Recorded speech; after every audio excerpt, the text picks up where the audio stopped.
Welcome to another episode of She Unleashed. She Unleashed is, of course, targeted to you as a corporate woman. You are a corporate woman, but you are really aiming for the next big thing. You're wanting to pivot into the next thing, or you're trying to find your purpose that is going to make a big impact in the world. Or you're also an entrepreneur, but you feel like you want to really scale, whether globally or locally, and make something big of yourself. We are here for you, and we bring you the best in the world. Today, we have a powerhouse of note. You know, I spoke to her just before the recording, and I said to her, Lumbie, what you remind me of is a book called The Man's Search for Meaning, which was written by Viktor Frankl, which is an account of his life when he was in a concentration camp. And what he noticed, and he kept on talking about it, is he made a distinction in terms of the people who survived the concentration camp. And he could separate them into two. The people who seemed to have meaning in their lives. They had purpose, they were loved, they had family, they had something to look for beyond what they were going through. Somehow made it and survived. The people who had no hope were the ones who seemed to give up sooner than the others. She reminded me of that because she is such a powerhouse of note. There is nowhere where you will not find Lumbie mentioned as a global ambassador. She is part of the UN under the Women. She's got accolades that she got in her work on SDG 5 as well as SDG 6. She will tell you her story herself. But I think what is the underpinning message for Lumbie is you can have your corporate passion, but still be a woman who can create an impact even outside of your 9 to 5. Lumbie, it's a mouthful, and I'm so excited to have you on board. Thank you so much for agreeing to see us and to talk to us. Oh, Pumza, thank you so much for having me here. I really look forward to this. This is such a great introduction, and what you said about me and all that. I mean, I admire you yourself as well as a very powerful person. You are a powerhouse. So thank you for having me here today. Thank you so much, Lumbie. Lumbie, who is this Lumbie? Because she is just everywhere. She's talking concepts of water. I never knew how important water is until I sat down and understood where you come from. Tell me about Lumbie. What made the Lumbie that we're looking at today? Oh my gosh. It's like a long story, but just to cut it short, who Lumbie is this person that has grown around people that she looks up to. Like you talked about the book, what really creates a person is, for me, it's the experiences of those people who have gone ahead of me that define who I am, like my parents and my forefathers, my grandparents, everybody that I look up to, that have said things that maybe I was unconsciously aware of, that actually resonated with me now today that I'm grown up. So it's everything that I've grown to live with, the water or lack of water around me, the women and the girls that struggle all their lives to collect water and everything so far away, and all these people who are like impoverished, who lack certain things that they're not even aware they lack, because they live in a world that they're not exposed to see other things, other cultures, to understand what's really going on around them. And they don't even see it. Some people are poor, they don't even know that they are poor. So for me, I take those experiences and use them, and now that I'm grown up, and use them to make my voice heard, to uplift other voices, women voices and girl voices and everybody else. So I cherish my upbringing in Africa. I was born in Zimbabwe to a father who was orphaned, who never went to school at all, but to a mother who was a school teacher who taught my father how to read and write. So I cherish and admire both of them. They are no longer alive, but I walk their paths.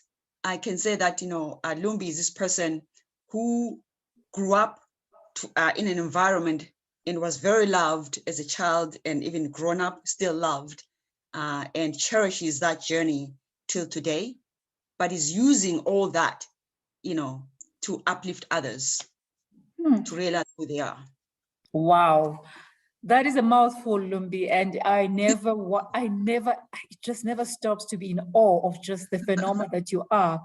Lumbie, you said your father played an integral role in how there was a shift in your life, and there was all of a sudden an interest in philanthropy work, especially around the water, the SDG of water.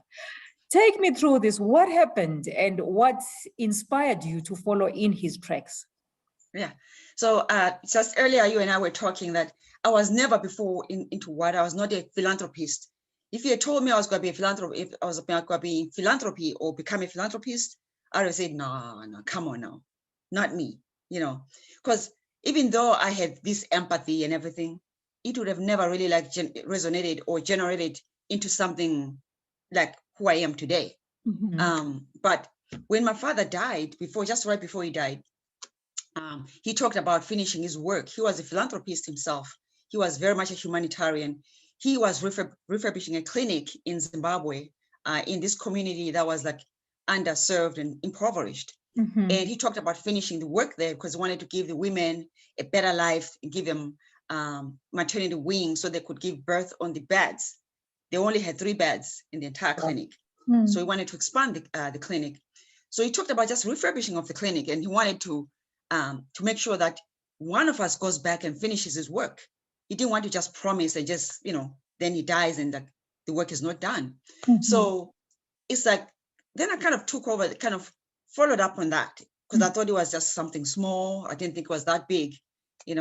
Sometimes you don't realize what your parents are doing when you're young. You don't think that they could be doing something so big or, that could transform, into something so big. But I mean, that's when really the light bulb went off right then. That's when I was like, you know what, there's something here. Because when I went and saw his work, that's when I realized that, there's more to me than just being there to do the work. Mm-hmm. But I started to really growing up and understanding who I was and realizing that people there didn't just want the clinic to be done. They wanted something totally different. They wanted water. And that's when I became this water advocate, which I was never before. Water is something that I just stumbled upon when I went to see this project. They said, you know what?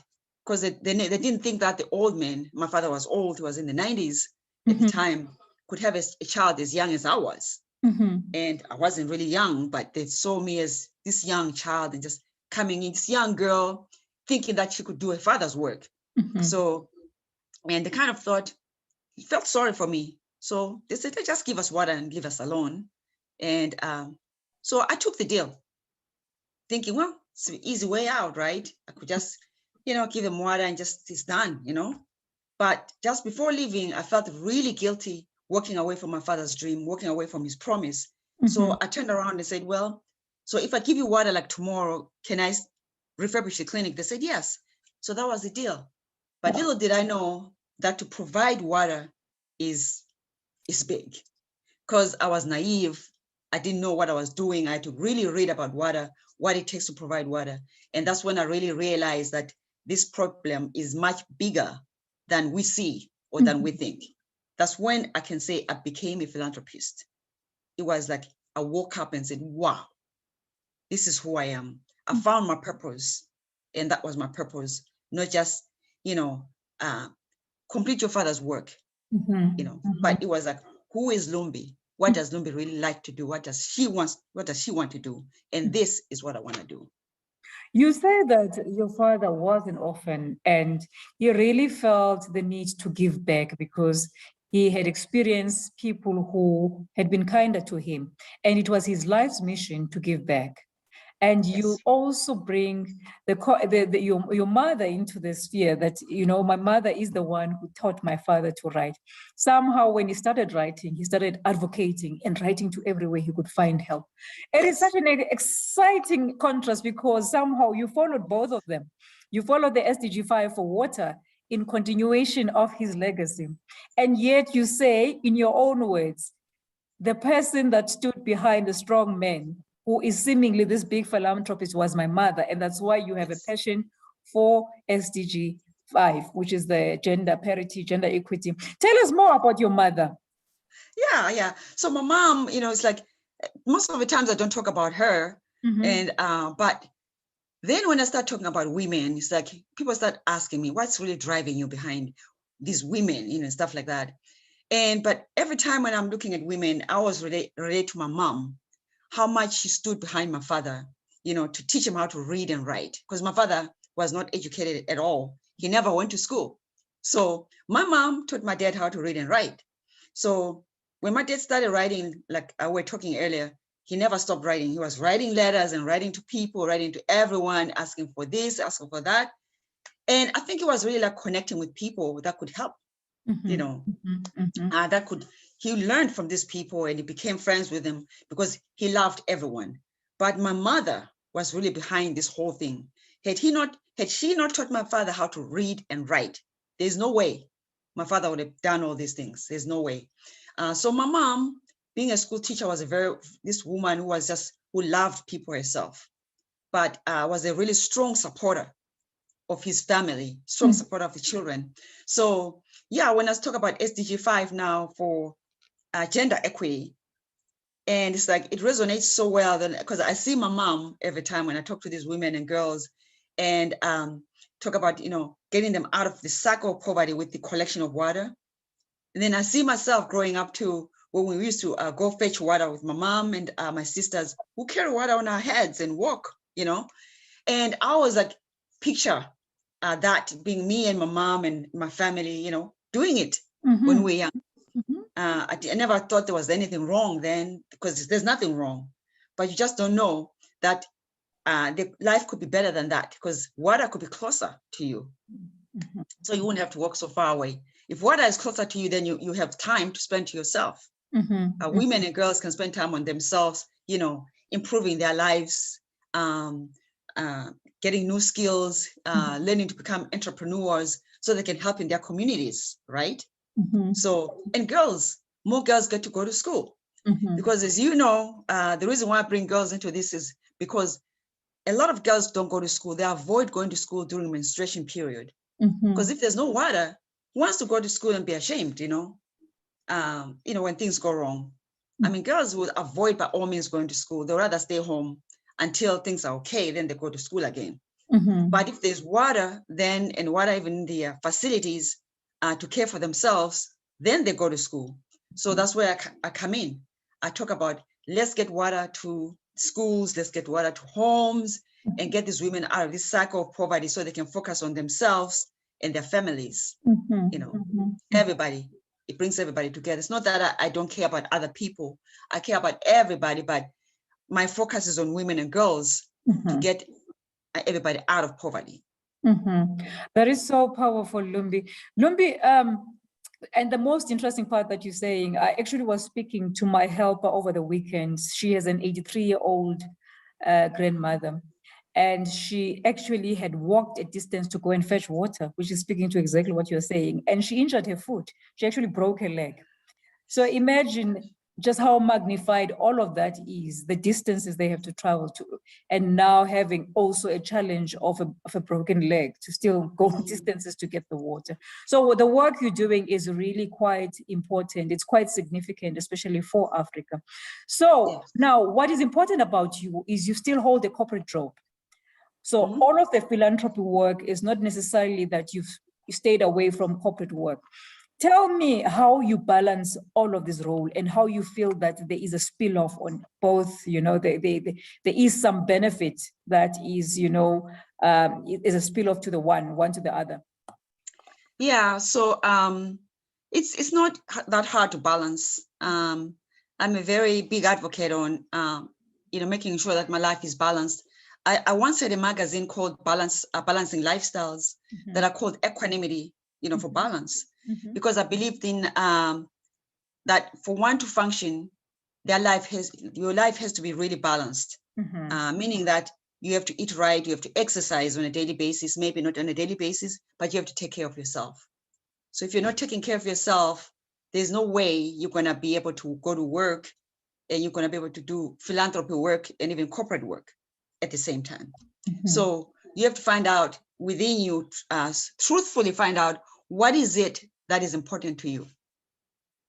And where do you want your focus to be? What is the number one thing? I always introduce myself as, I'm a mother and wife first, because it's important that I'm a mother first and a wife first, because those things are important. My family comes first, and my life comes first. So as I balance everything, I make sure that I don't overdo anything.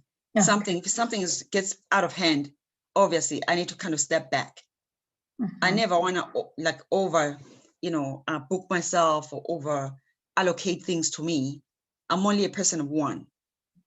I cannot multitask because I'm not a machine or technology, but I can use technology to multitask. Absolutely. So, which is why I talk about, I love IT, the IT world, and anything digital, anything technology. I love that because it helps me to amplify the certain things that I do. It amplifies my work, so that my work is a lot easier to work with. I can appear as if I'm here and there because of technology, but I'm not there.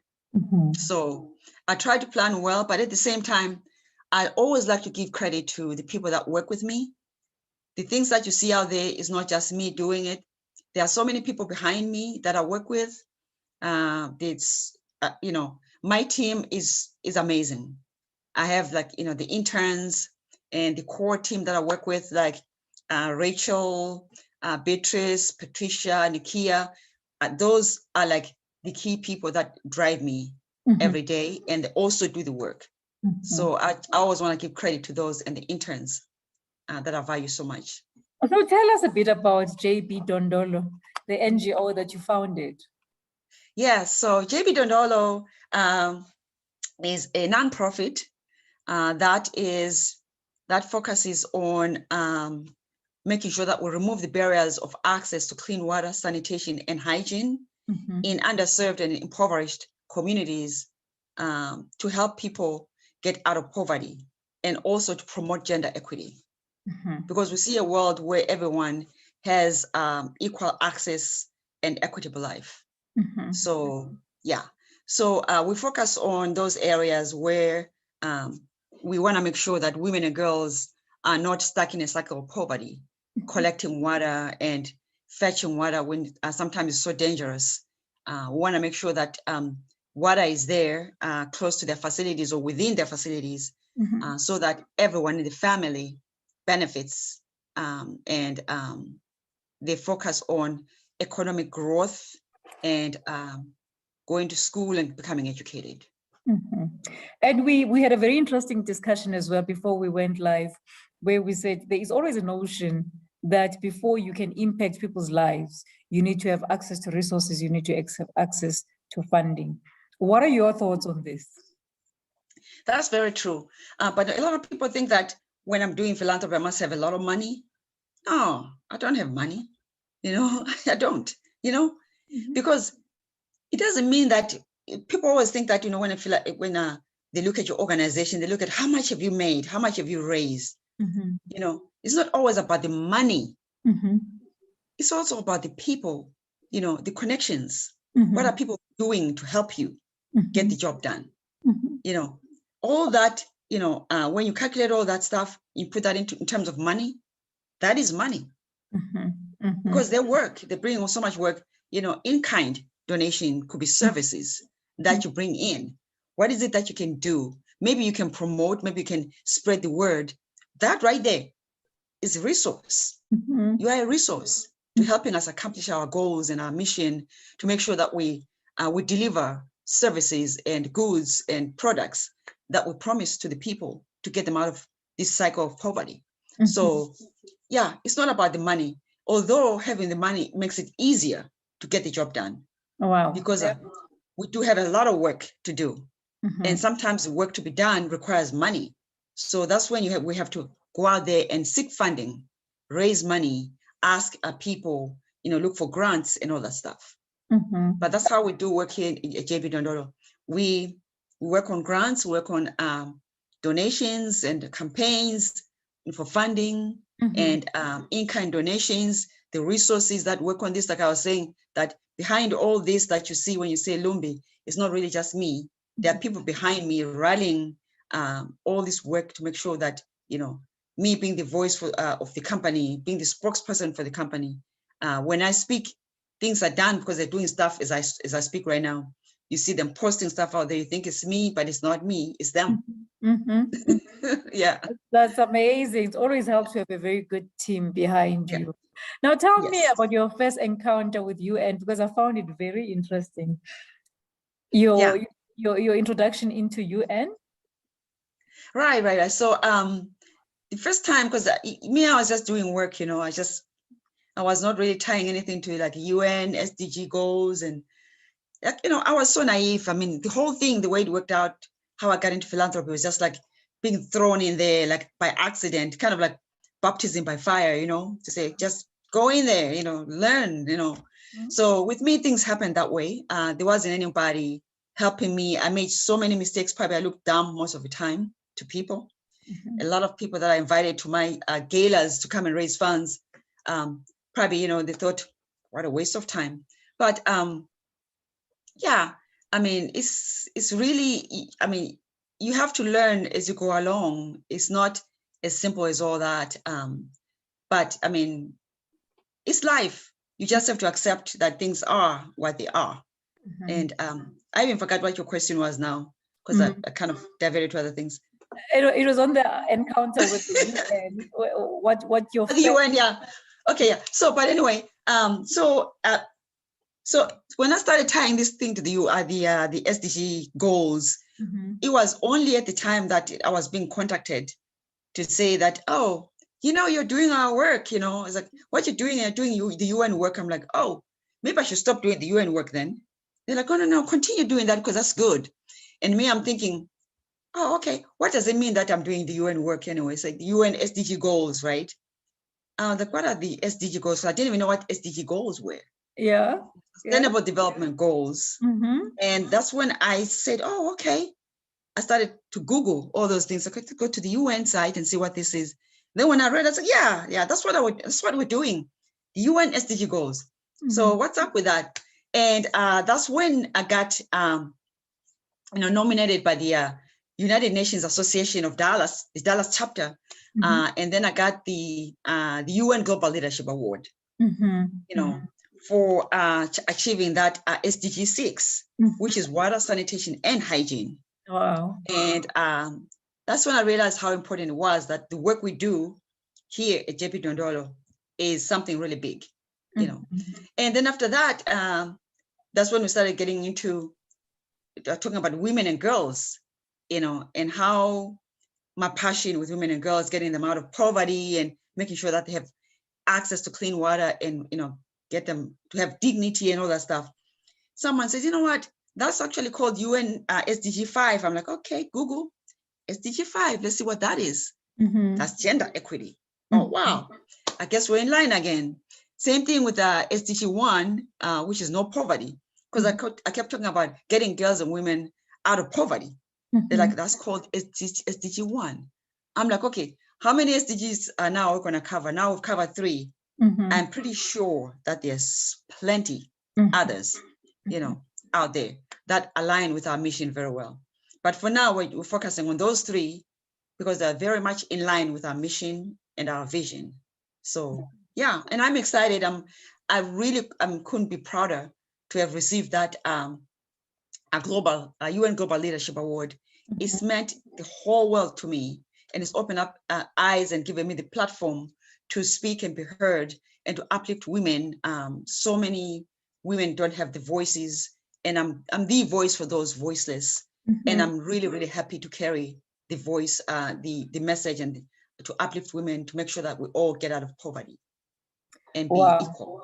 Yeah. Lumbie, talk to a corporate woman who thinks they don't have capacity to do all of this, because I think there's a lot of women who have the passion, they have the empathy for at least the progression of other women, but they have a notion that this is, firstly, it's the capacity issue.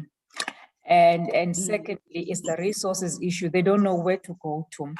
Tell them about how your journey has been to actually get to where you are. I think what I'm trying to get to is it can start anywhere. You say the journey was long. It was not necessarily overnight that you had all these accolades.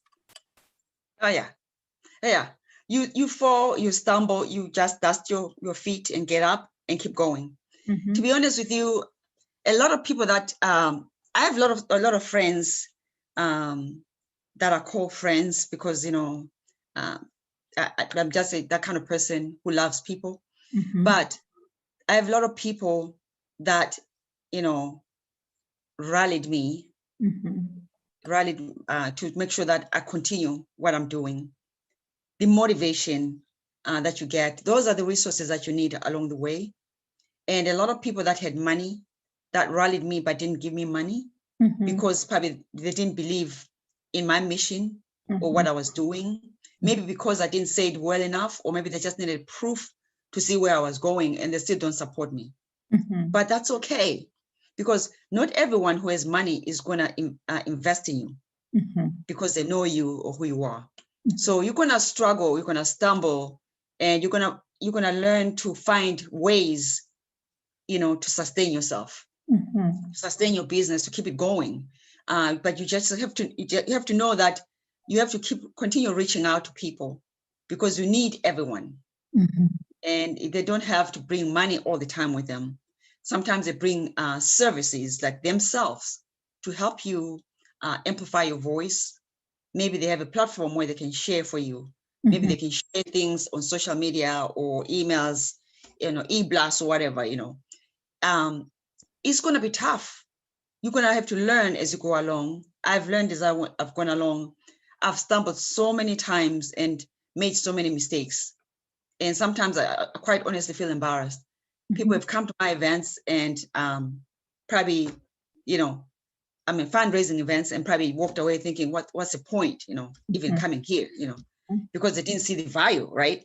But I mean, let me be the first to admit that I made so many mistakes in my business, but I learned along the way. I think the best way to learn is actually to make the mistakes, because if you don't make mistakes, you're never going to learn. Absolutely. Yeah. Absolutely. Because I regret some of the mistakes I made. I'm like, oh my gosh, I can't believe I even did that. What was I thinking? You know? But sometimes you just don't have anyone to teach you, or you don't have the money or to pay someone to teach you. But what you have is your willingness to do the work, your willingness to get it done, to say, you know what, I'm going to do this anyway, because I want to do it. Me, I made that commitment a long time ago. I said, I don't care what anybody says. I said, all I want to do is to give this community this and this and that.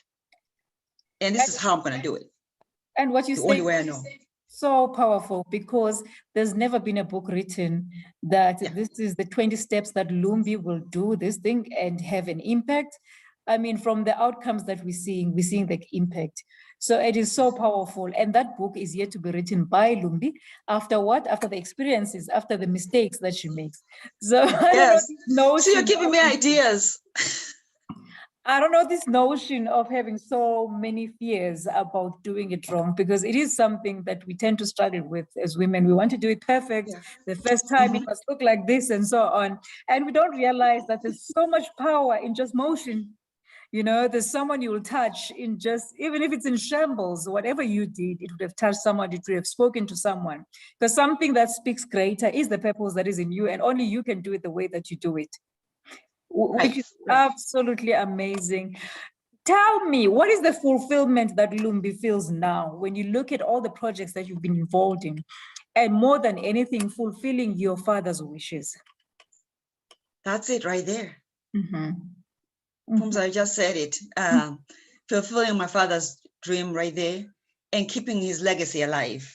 Wow. You know, because the reason why I named my company, my nonprofit, JB Dondolo, my dad was JB Dondolo. Oh. That serves as a constant reminder every time, and that every day I utter my father's name, JB Dondolo. Every day. I see my dad every day, and it's like he's constantly in front of me. So it fulfills, I feel like, this fulfills my journey. It satisfies what I'm doing. So I feel like it's like a stamp of approval that I'm doing the right way, the right thing. Because I want to also make sure that I'm giving the best services out there, not just anything. And so quality is number one. In everything I do, when I provide water, I make sure that I work with science and technology institutions to make sure that they're validated that this is how it's supposed to look. The water looks this way and looks clean and it's good for people to drink. Because I want to give people the best, not just anything.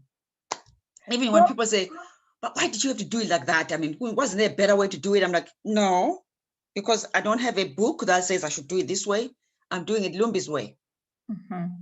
And because I'm just me, I don't have any special resources or anything. This is what I can, what I could do at the time. At the time I gave them this, but guess what? It is the best quality. And you know what we can never discount is that not everyone does what you do. People do the nice and sexy jobs, but for you to actually say, I will be the one doing that, there's power in that. And I think there's power in just your story, the legacy. I mean, the power in the story is not the fact that Dad was an orphan. It was an orphan that stood up and said, my life and the life of others will be better. And here is the fruit. The fruit is really what is coming out. And every day we're seeing the accolades that are coming under the name of Lumbie. Lumbie, what are you doing with the Global Goodwill Ambassadors? Is it the same work that you're doing with them? Yeah. So do you know that the Global Goodwill Ambassadors, I love them so much. The platform, huge platform, you know, it is what it is. Global Goodwill Ambassador, meaning that you are that person that is a goodwill person. You support people, you do things for people, you're doing it out of your love, you love people equally, you love everyone is equal in your eyes. You are a philanthropist, you uplift people, you uplift others, you are the voice for the voiceless, you speak for them. And you said there was none of this when you grew up, Lumbie. You said you found yourself in corporate and there was not even a thread of this thing in your background. You always thought you'd be in corporate, you'd be doing other things. And yes, it took a distinct moment. And you did not see this in you before. Oh no, not at all. I don't even know what I was thinking. God has a way of making you find your purpose. You'll be like, stopping certain things from happening, like, you try to go here, say, I want this, not there, this, and then suddenly, like, you know what, I don't really want to go there, but let me just go anyway and just see. And that's where you should be, It's like, I don't know, God just put me there and say, you know what, I don't care that you know how to do this, you're going to do it anyway, because that's what you should be doing. You're going to learn. You're just going to, I call it baptism by fire, That's exactly what it was. Just like picked up and just dropped there. It's like, okay, that's it. Find your way there. You learn, trust me, you will learn. I'll just be there. I'll be here supporting you and cheering you. You will learn. You find people who are going to help you. I'll send people who are going to help you. So God sent me this Global Goodwill Ambassadors. And the platform is amazing. The platform is amazing. I cannot tell you how many people I've connected with. I cannot even say how many people, because it's like we love each other so much, everybody. It's like people who think so much alike are these Global Goodwill Ambassadors. They all wish everyone good. No, there's no jealous in it, nothing. We're just promoting each other, promoting everyone, helping everyone with their causes. What is it that you're working on? Tell me what you're working on so that all these Goodwill Ambassadors can help you. I love that. Wow. It's huge. Lumbie, you multiply every day. Every time I see you, there's something that you are getting involved in. Tell me, what are we to expect in the next coming 12 months, 2 years coming from Lumbie? A lot. A lot. Well, I say a lot because me, I'm always optimistic, Pumza. I'm telling you, I'm just an optimistic person. I say things that I would like to see happening before they even happen. Wow. Before I've been planning them, I'm like, you know what, it'll be nice if we can do this and this and that. I speak out loud my intentions, and suddenly they happen. I don't know, but I've just always been that way. I'm very optimistic about anything.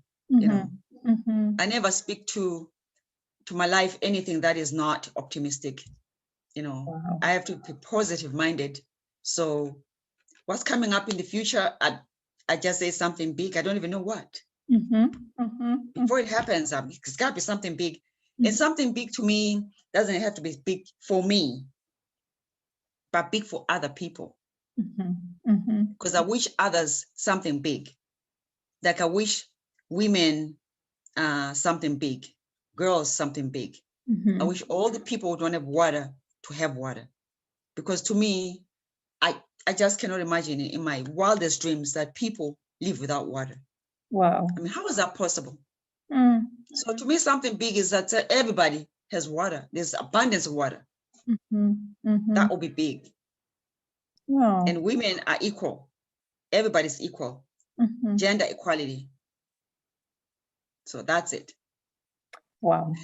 Lumbie, you are a powerhouse. You are. I know you don't want to accept this, but you are such an amazing woman.